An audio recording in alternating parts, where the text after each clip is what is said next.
Gandhi is a congenital liar. He's a man who has only one talent left after being on this planet for 57 years, which is to dredge up new lies every time the old lie collapses.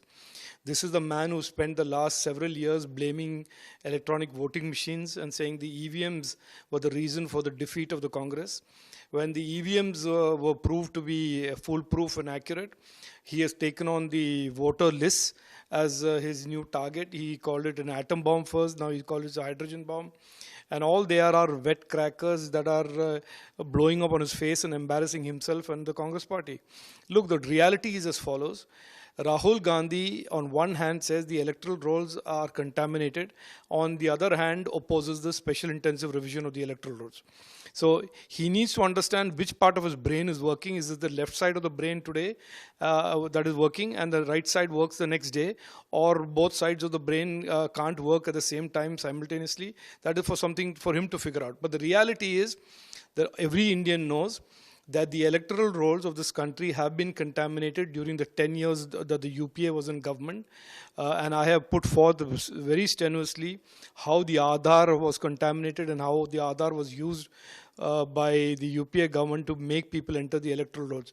There is a need for the electoral rolls to be cleaned up. There is an absolutely clear requirement that is put out there by the Election Commission.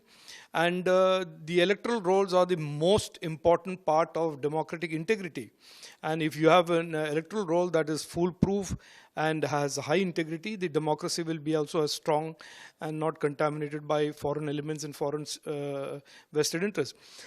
So I wouldn't spend too much time thinking about Rahul Gandhi, because Rahul Gandhi today, his single point agenda is somehow to rally his own people.